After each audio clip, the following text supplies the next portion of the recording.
Υπάρχει μια εμπειρία που είναι σχεδόν παγκόσμια, αλλά τη νιώθουμε πάντα σαν μια βαθιά προσωπική πληγή. Σε αυτή την ανάλυση θα μπούμε μέσα στο μυαλό μας για να δούμε τι ακριβώς συμβαίνει όταν ερχόμαστε αντιμέτωποι με την εκοφαντική σιωπή κάποιου.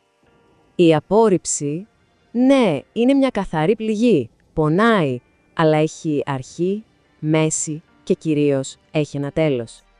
Το να σε αγνοήσουν όμως, αυτό είναι κάτι εντελώς διαφορετικό. Δεν είναι ένα χτύπημα, είναι ένα κενό.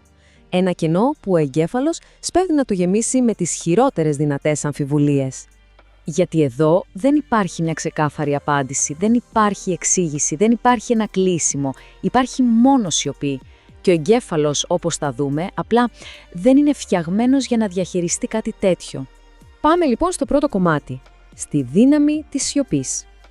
Βλέπετε, όταν κάποιος δεν απαντά, ο εγκέφαλος δεν το καταγράφει απλά ως απουσία πληροφορίας. Όχι.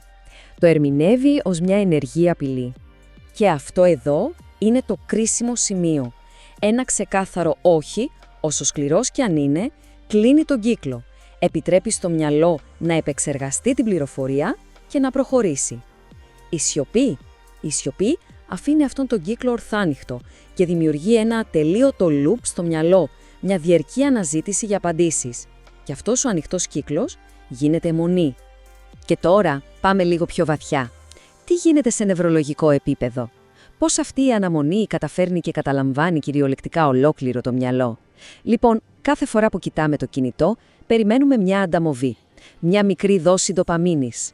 Ένα μήνυμα, μια ειδοποίηση, μια επιβεβαίωση. Η αγνόηση λειτουργεί ακριβώς πάνω σε αυτόν τον μηχανισμό, τη λεγόμενη διακοπτόμενη ανταμοβή. Είναι το ίδιο ακριβώς μοτίβο που χρησιμοποιούν τα καζίνο στους κουλοχέριδες. Δεν ξέρεις ποτέ πότε θα έρθει η ανταμοβή, γι' αυτό ακριβώς δεν μπορείς να σταματήσεις να τραβάς τον μοχλό. Ή, στη δική μας περίπτωση, να ελέγχεις συνέχεια το τηλέφωνο.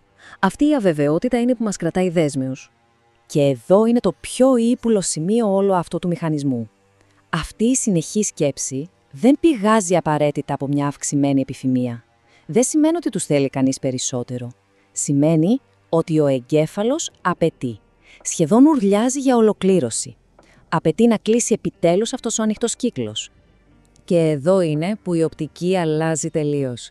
Οι περισσότεροι πιστεύουν ότι όταν κάποιος σε αγνοεί, απλά αδιαφορεί. Αλλά, ξέρετε, πολύ συχνά δεν είναι αδιαφορία. Είναι μια σιωπηρή αλλά πανίσχυρη δίωση ελέγχου.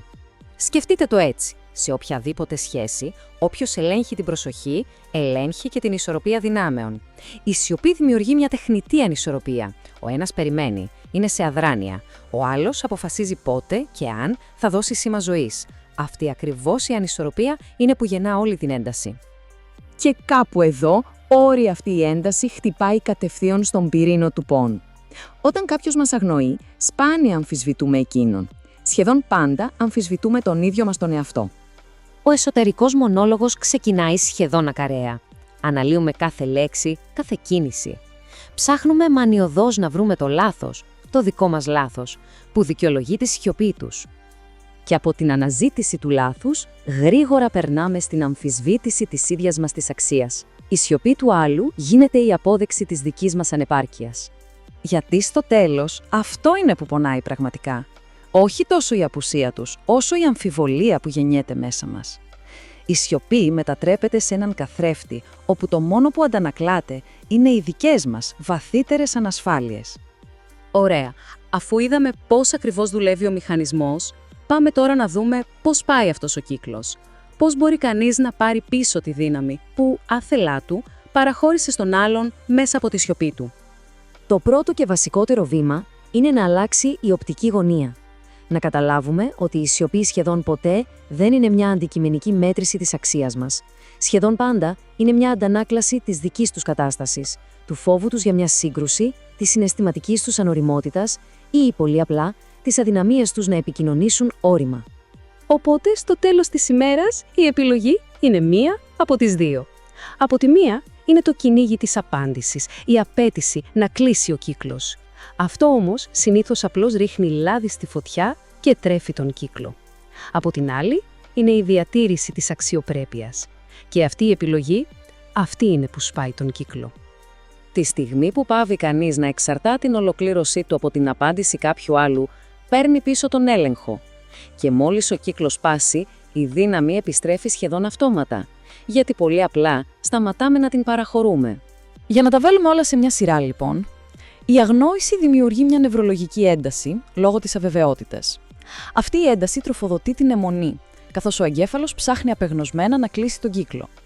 Και η αιμονή, με τον καιρό, μπορεί να οδηγήσει σε μια μορφή συναισθηματικής εξάρτησης. Και κάπως έτσι φτάνουμε στο επόμενο μεγάλο κεφάλαιο. Γιατί υπάρχει ένας κανόνας. Όσο περισσότερο φοβάται κανείς να χάσει κάποιον, τόσο πιο πιθανό είναι τελικά να τον χάσει.